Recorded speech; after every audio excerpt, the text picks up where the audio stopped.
Diz assim a palavra: Eu, João, irmão vosso e companheiro na tribulação, no reino e na perseverança em Jesus, achei-me na ilha chamada Patmos, por causa da palavra de Deus e do testemunho de Jesus. Achei-me em espírito no dia do Senhor, e ouvi por detrás de mim grande voz como de trombeta, dizendo: O que você escreve em livro, o que vês, escreve em livro, e manda a 7 igrejas: Éfeso, Esmirna, Pérgamo, Tiatira, Sardes, Filadélfia e Laodiceia. Amém?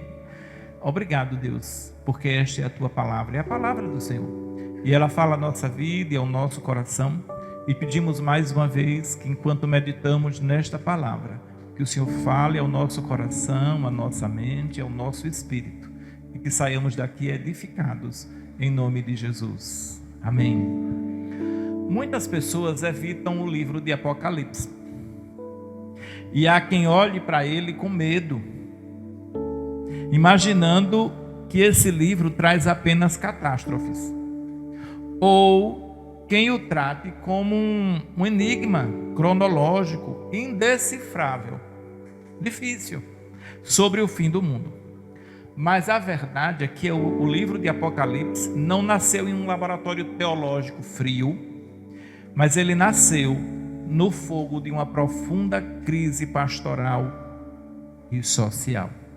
Se nós formos ver o contexto de Apocalipse, nós vamos saber por que Apocalipse foi escrito, em que época ele foi escrito. E é interessante a gente perceber isso, que ele foi escrito lá no primeiro século. E nessa época os cristãos enfrentavam uma opressão esmagadora do Império Romano. Estavam sob perseguição.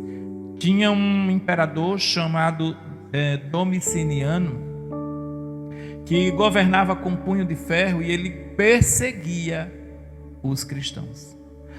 A cultura daquela época ao redor era hostil, e os principais líderes da igreja naquela época estavam sendo martirizados e exilados. Como o próprio apóstolo João, esse que escreveu Apocalipse, estava exilado na ilha de Patmos. Ele estava preso nessa ilha, porque pregava o evangelho de Jesus Cristo, porque anunciava Jesus. Foi exatamente nesse cenário de aparente derrota e fraqueza que Deus levantou uma cortina espiritual. O Apocalipse não foi escrito para nos assustar, mas para sussurrar ao nosso coração e ao coração daquela igreja que estava ferida, dizendo: eu estou no controle. O livro de Apocalipse traz essa mensagem, mostrando para nós quem está no controle. Quem está no controle? Pensando nisso, o Apocalipse então é um livro de esperança e não de medo. Se nós formos lá no capítulo 1, o versículo 1 vai dizer assim: revelação de Jesus Cristo, que Deus lhe deu para mostrar aos seus servos as coisas que em breve devem acontecer. O evangelho então está em cores vivas. A palavra Apocalipse, lá no grego, no original, significa literalmente tirar o véu, revelar o que está escondido. Infelizmente, o cinema e a cultura popular distorceram esse termo, e aí eles transformaram esse termo Apocalipse em um sinônimo de destruição. Quando a gente vê assim um cartaz de um filme, o Apocalipse, a gente já sabe que vai ser catástrofe, fim do mundo, desgraça, né? A gente já vai ver o que vai acontecer naquilo ali. E aí, isso foi culpa do cinema, porque queria vender, da cultura popular, porque foi interpretando o Apocalipse de uma forma errada, foi lendo o Apocalipse de uma forma errada, porque o Apocalipse, assim, quem tem sabedoria que vai interpretar o livro de Apocalipse. Mas ele auto se explica. E aí é importante a gente entender que o título completo do livro de Apocalipse é a revelação de Jesus Cristo. Esse é o título do Apocalipse, a revelação de Jesus Cristo. Então, o personagem principal do livro de Apocalipse não é o anticristo, não são as feras, nem as catástrofes, nem a besta. O personagem principal é Jesus Cristo, o Cordeiro vitorioso. Então, o propósito dessa revelação dada ao apóstolo João nunca foi paralisar os discípulos e nem colocá-los em pânico, mas sim blindá-los contra o desespero. Deus não abriu as janelas do futuro para nos assustar com o tamanho das crises, mas para nos confortar com a grandeza do seu triunfo. Para uma igreja do primeiro século, que estava sendo queimada viva em Roma, jogada aos leões, o Apocalipse não era um filme de terror, mas o Apocalipse era o oxigênio da esperança. O livro de Apocalipse foi escrito para uma igreja que estava sob perseguição, que via diante deles a morte, a destruição, e o livro de Apocalipse veio como um alento, como uma palavra de vitória, dizendo para eles: não desista, não desista. Então, o livro de Apocalipse é, na verdade, uma grande carta de amor e de fidelidade de Deus, garantindo que o sofrimento do seu povo tem data para acabar e, na verdade, tem um propósito eterno. Às vezes a gente fica se perguntando, eu já me perguntei algumas vezes, por que pessoas que pregam a palavra de Deus, pessoas que se dedicam ao Evangelho, foram martirizadas, queimadas vivas, mortas, presas? Por quê? E por que Deus permitiu? E por que Deus deixou? A gente poderia perguntar dessa forma, não é? Não é sobre os mártires, é sobre Cristo. O livro de Apocalipse, o personagem principal dele é Jesus Cristo. Quando as pessoas às vezes fazem um filme ou vão falar de Apocalipse, fala de todo mundo, menos de Cristo. Mas se você ler o livro de Apocalipse, você vai ver Cristo do início ao fim. Vai ver a pessoa de Jesus relatada nesse livro. Então guarde isso no seu coração. O Apocalipse não foi escrito para você tentar adivinhar o dia exato do fim do mundo, mas para garantir que não importa o dia ou a forma como o mundo vai balançar, você vai saber exatamente quem está segurando o leme da história. O livro de Apocalipse nos dá garantias. O livro de Apocalipse nos mostra como será a história. Então hoje, Deus convida você a mudar completamente a sua perspectiva ao ler as Escrituras, ao olhar para os jornais, a olhar para as crises econômicas e para os sinais dos tempos. Tem muita gente hoje dizendo assim: Jesus está perto de vir, porque nós temos terremotos, nós temos guerras, nós temos fome, nós tivemos uma pandemia recentemente que assolou o mundo, nós temos outras doenças que estão assolando o mundo em outros lugares, nós temos desigualdades muito grandes no mundo, onde muitos países são muito ricos e outros muito pobres, onde há fome em alguns lugares e fartura em outros. Mas o livro de Apocalipse vai nos ensinar e nos mostrar quem está no controle da história. Então pare de consumir as notícias do mundo com o coração cheio de pavor, como se o mal estivesse ganhando e como se Deus estivesse sendo pego de surpresa. O desespero é a linguagem de quem não conhece o final da história. Na semana passada eu ilustrei dizendo de um menino que lia um gibi, e aí a mãe já estava, dizendo: vai dormir, menino. E ele queria saber, porque no meio da história o herói estava amarrado em uma linha de trem e o trem estava se aproximando. E ele ficou agoniado para saber o que era que ia acontecer. E ele foi para o final lá do livro, do gibi, e ele viu que estava tudo em paz, que o herói foi salvo, ele não sabia como. Nós não sabemos como as coisas vão acontecer na nossa vida.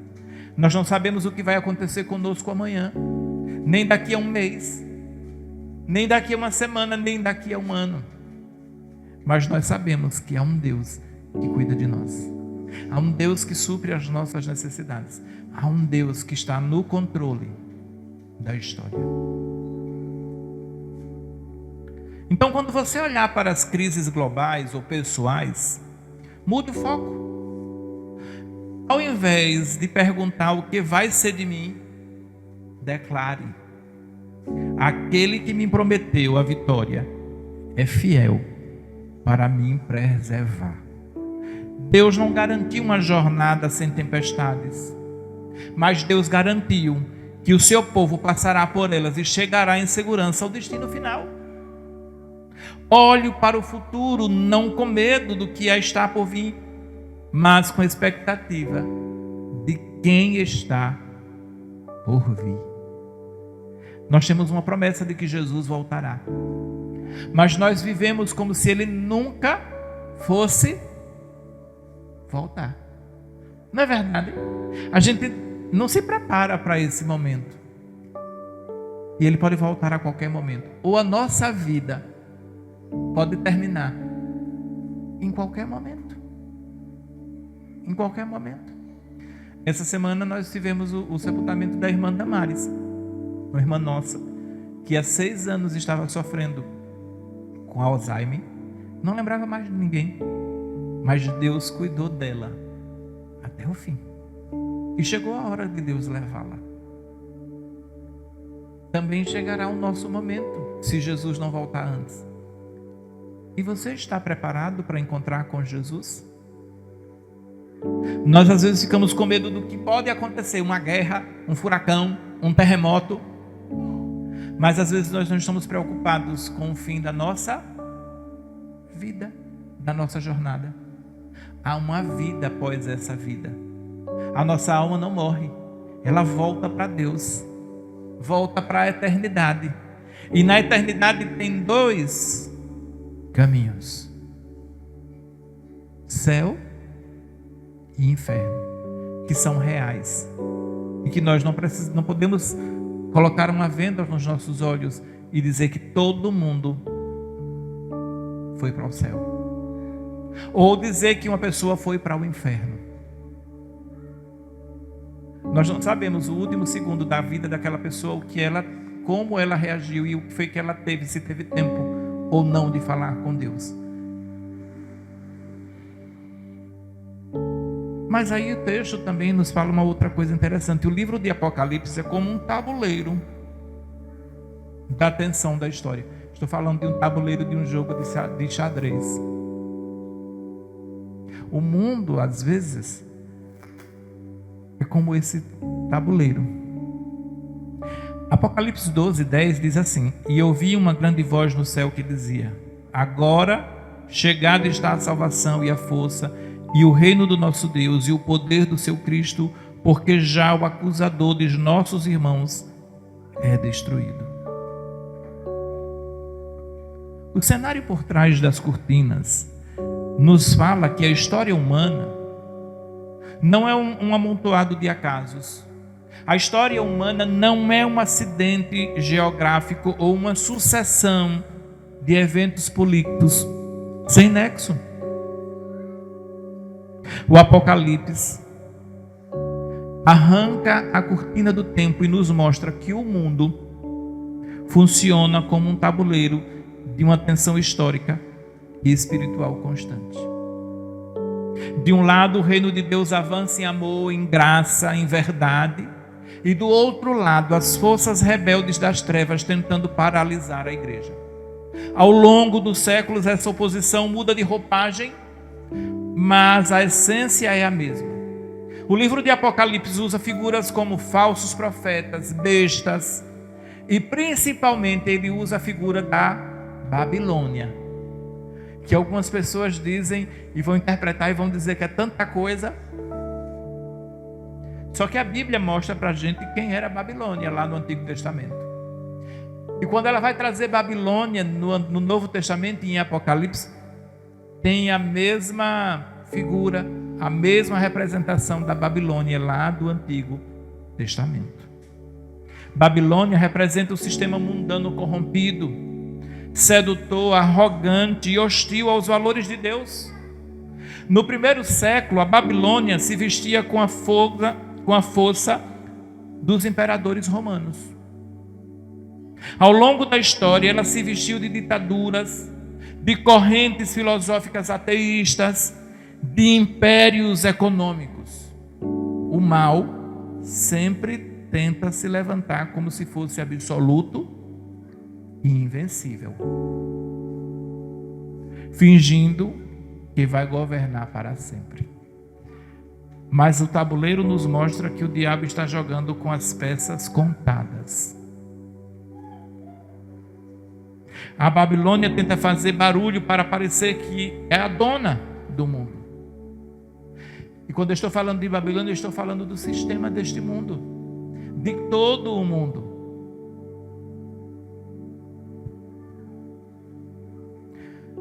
Mas a Babilônia é apenas uma inquilina despejada que se recusa a entregar as chaves.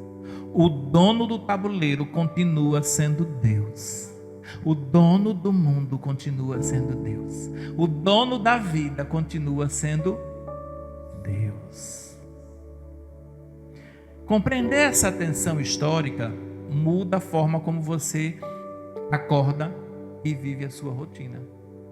Quando nós entendemos que há uma guerra mesmo espiritual no mundo, que há forças malignas que se levantam contra a igreja, que há maldade no mundo, mas quando nós lemos a Bíblia, a palavra de Deus, e principalmente o livro de Apocalipse, nós vemos que há um Deus todo-poderoso, que não está guerreando, que Ele não precisa guerrear com as forças do mal, porque Ele aniquila essas forças. Ele é todo-poderoso, diz a Bíblia. Ele tem todo o poder, mas as forças do mal estão aí, trabalhando, imperando, só que elas são limitadas. Então, quando nós olhamos para a vida dessa forma,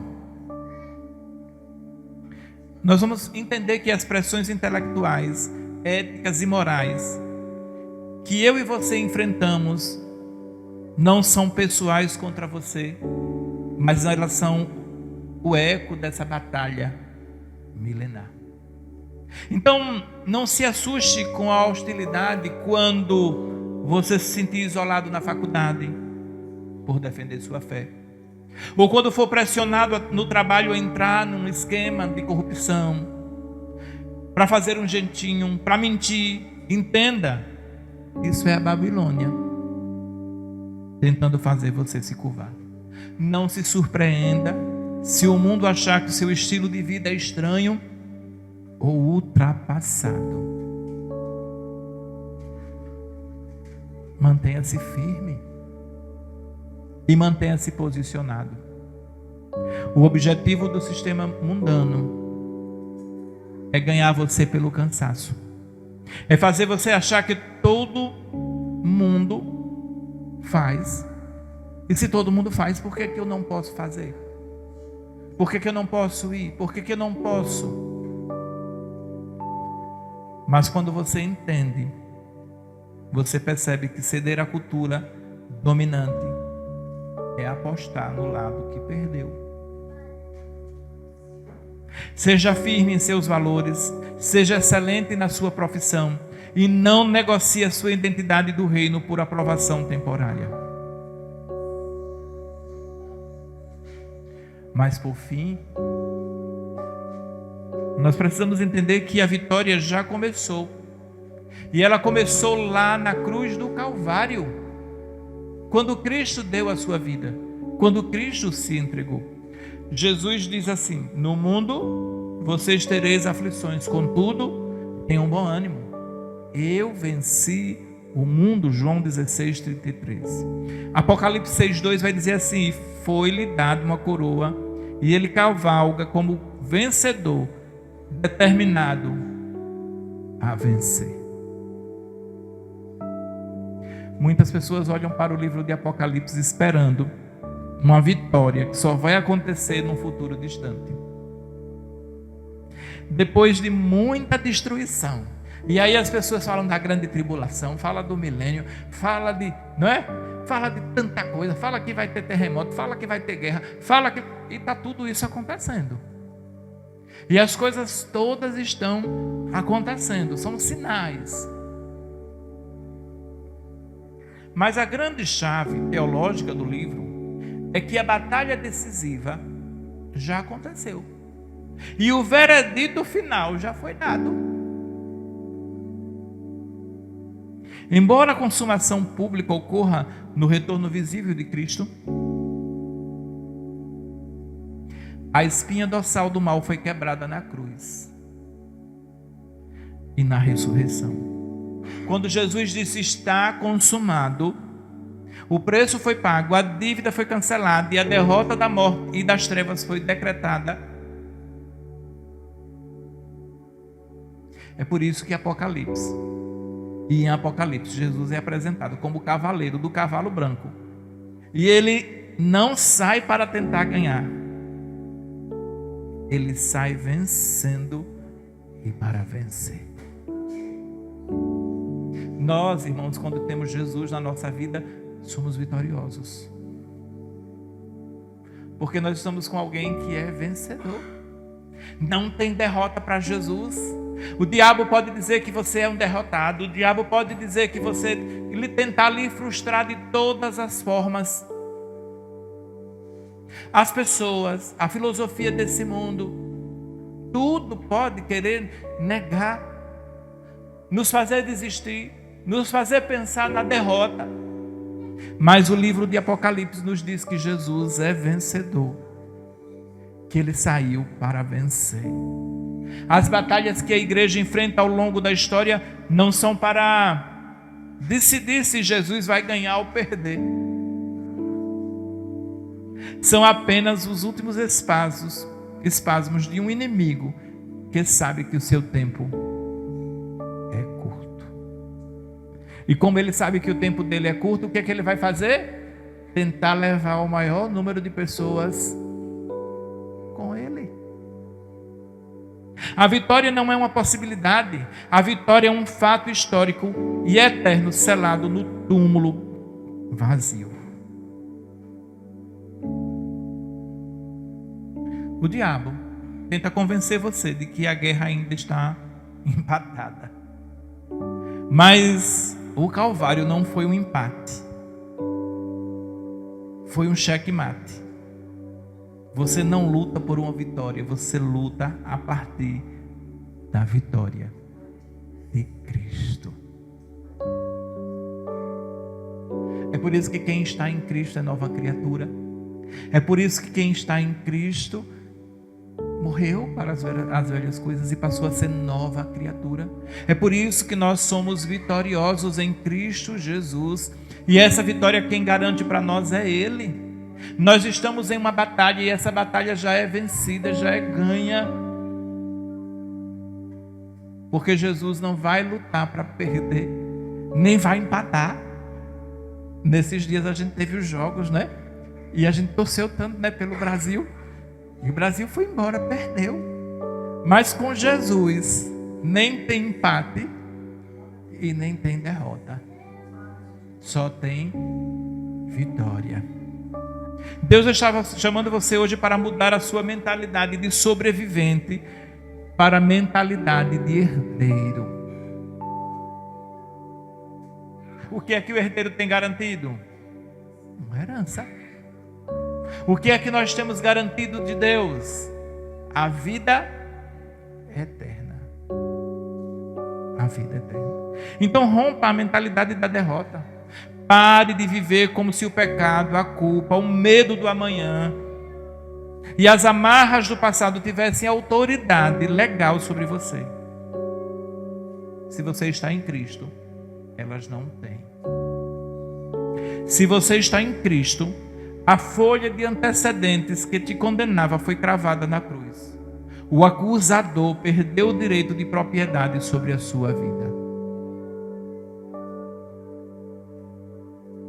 quando as crises baterem à sua porta, seja uma enfermidade, seja uma escassez financeira, seja uma guerra emocional na sua mente, uma perda, não encare o problema de cabeça baixa. Olhe para a crise. Olhe para o problema a partir da sua posição espiritual. Você está assentado nos lugares celestiais com Cristo. Erga a sua cabeça. Ordene a sua mente, se alinhe à paz de Deus e viva com a dignidade de quem sabe que o Cordeiro já inaugurou o seu triunfo dentro do seu coração. Irmãos, as cortinas do Apocalipse foram abertas diante de nós hoje. As crises do nosso tempo são reais. Fazem barulho, trazem lágrimas. Muitas vezes tentam nos convencer de que o mundo está sem rumo. E quando a gente olha para o mundo, parece que o mundo está sem rumo, de cabeça para baixo. Os valores todos invertidos. Os absolutos da palavra de Deus invertidos. Os valores que nós tínhamos e que defendíamos tanto na questão da palavra de Deus invertidos. E parece que o mundo está sem rumo. Mas a grande mensagem desta noite é que toda e qualquer crise terrena é temporária. O mal tem pressa porque tem prazo de validade. O reino de Deus tem paz porque tem a eternidade. O livro de Apocalipse cumpre o seu papel glorioso. Ele vai desmascarar o poder aparente do mal. Ele olha para as estruturas que se levantam contra o conhecimento de Deus e diz: vocês são poeira diante daquele que se assenta no trono. Irmãos, olhe para a vida com a ótica de Deus. O mal está aí e ele vai continuar. O diabo está aí e ele vai tentar de todas as formas praticar o mal. As coisas vão acontecer e as crises vão vir na nossa vida. Mas olhe para Jesus, o autor e consumador da fé, e diga assim: se ele venceu e ele está comigo, eu sou mais que vencedor. O Império Romano, com toda a sua fúria, crueldade, exército imbatível, passou. Os imperadores que se autodeclaravam deuses e tentavam calar a voz da igreja, viraram cinza na história, não é? Só estão agora nos livros de história. As grandes potências econômicas, os impérios ideológicos, os ditadores que desafiaram o céu ao longo dos séculos, todos eles caíram. Olhe para o lado aí, para o seu irmão que está do seu lado.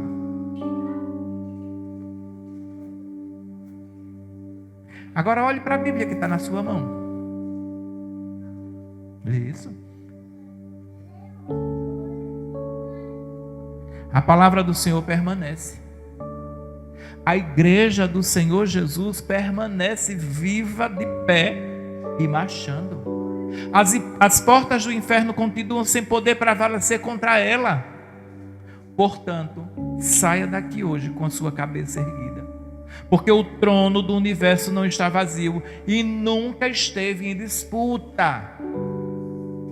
O trono que Jesus senta, só ele senta. Não tem quem tire ele de lá, não tem quem tome. É dele. É dele. Não importa o tamanho da crise que bateu a sua porta esta semana. Não importa o tamanho do gigante que se levantou contra você nessa semana. No trabalho, na faculdade, na mente, na família. O Cordeiro que foi morto e que hoje vive para sempre, já garantiu a sua preservação. Quem são os gigantes diante do nosso Deus? Eu não sei quantos já leram a história de Davi, mas eu não canso de, às vezes, falar disso. Porque Davi chegou lá diante daquele exército, foi fazer um delivery, né? Naquela época, levar o almoço dos irmãos. Já tinha delivery naquela época, né? Foi levar o almoço dos irmãos. E quando ele chegou lá, tinha um gigante afrontando o povo de Deus. E quando Davi viu aquele homem, disse: quem é esse? Incircunciso, que afronta o exército de Deus. E quando ele olhou para Golias, ele viu Golias, ele viu o tamanho de Golias, ele viu a afronta de Golias, ele viu tudo que Golias era.